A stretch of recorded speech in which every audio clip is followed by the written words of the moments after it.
Aujourd'hui, il est pratiquement inconcevable de faire, surtout dans un milieu équipé, de faire par exemple des péritonites avec de laparotomie parce que ça expose à des infections post-opératoires. Donc, alors quand on utilise cette technique avec des petites incisions, nous n'avons pratiquement pas des infections post-opératoires. Donc, c'est une très bonne indication aujourd'hui de faire des péritonites par laparoscopie. Mais la prise en charge se fait au Gabon. Au CHL, on fait de la cystoscopie. Nous avons formé des jeunes qui le font actuellement. Dans les hôpitaux militaires, hôpital d'instruction des armées d'Akanda, hôpital d'instruction des armées Omar Bongo Nima, on le fait. On le fait, mais dans mon exposé, on disait qu'on est un peu limité pour certaines pathologies comme la lithiase de la voie biliaire principale. Parce que celle-là impose de faire ce qu'on appelle une sphinctérotomie endoscopique.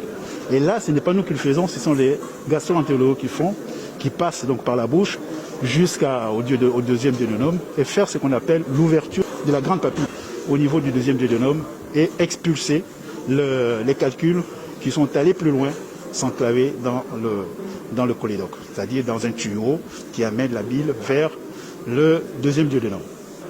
Les cas qui sont obligatoirement évacués vers les gens, ce sont justement les cas que je viens d'évoquer, c'est des cas qui ont une lithiase de la voie biliaire, de la vésicule, qui s'est compliquée par une migration de ces calculs dans la voie biliaire principale.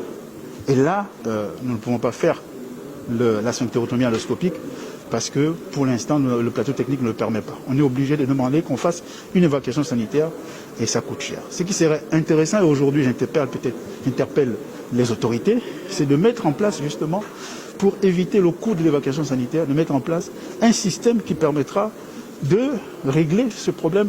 Et c'est une pathologie qui est très fréquente, qui est actuellement fréquente. J'évacue pratiquement, je demande une évacuation sanitaire pratiquement au moins une fois par mois pour un malade. Actuellement, par exemple, j'ai un malade qui va être évacué. Vous voyez? Donc c'est pour dire que c'est un problème de santé publique qui doit être posé et chercher des moyens pour le résoudre.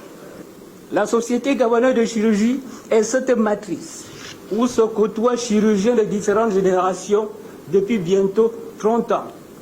Elle s'agrandit au gré des intelligences. Elle promeut l'éclosion de chaque nouvelle génération. Dans ce sens, la génération qui est la mienne, celle qui a vu naître notre société, continuera d'accompagner la jeunesse chirurgicale actuelle de la Sogachir, appelée à perpétuer sa vie et son essor scientifique.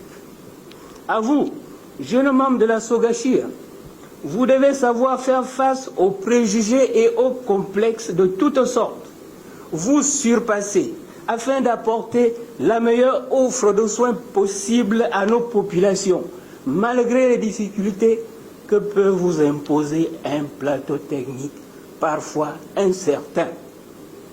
Vous êtes le terreau et les graines devant faire la fierté de notre jardin scientifique gabonais, afin qu'aux yeux du monde et des nations amies, nous soyons dignes d'envie, au moins sur le plan scientifique.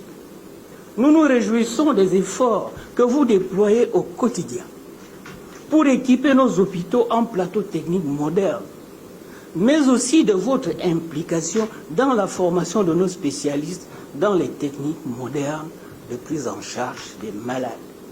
Votre souci est de rendre les centres hospitaliers de notre pays aptes à offrir des soins de qualité et les équipes chirurgicales à être performantes et rompues aux nouvelles technologies. Le thème de ce premier congrès ne pouvait donc être que les innovations technologiques en chirurgie dans notre pays. En effet, la maîtrise de ces dernières est la clé du progrès et de l'épanouissement des acteurs chirurgicaux, mais aussi celle de la production et de la maîtrise des actes et des coûts qu'impliquent les soins. C'est pourquoi les ateliers de celluliochirurgie, qui seront animés par le professeur Jean-Placide Owonombengu, constitueront un véritable incubateur pour l'acquisition des capacités pour nos jeunes en formation.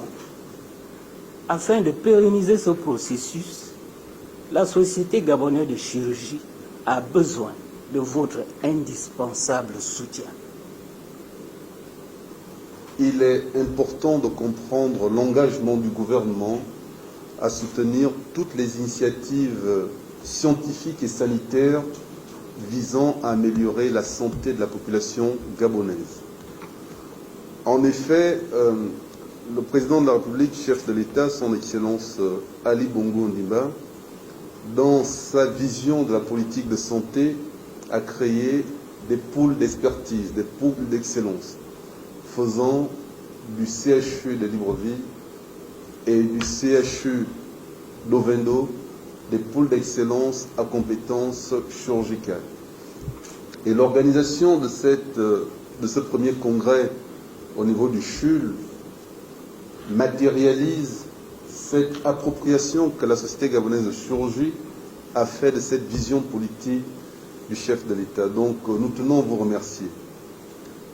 L'organisation d'un congrès scientifique permet des échanges, des partages d'expériences, mais également permet ce transfert entre l'expérience des grands et la quête de la connaissance des plus jeunes.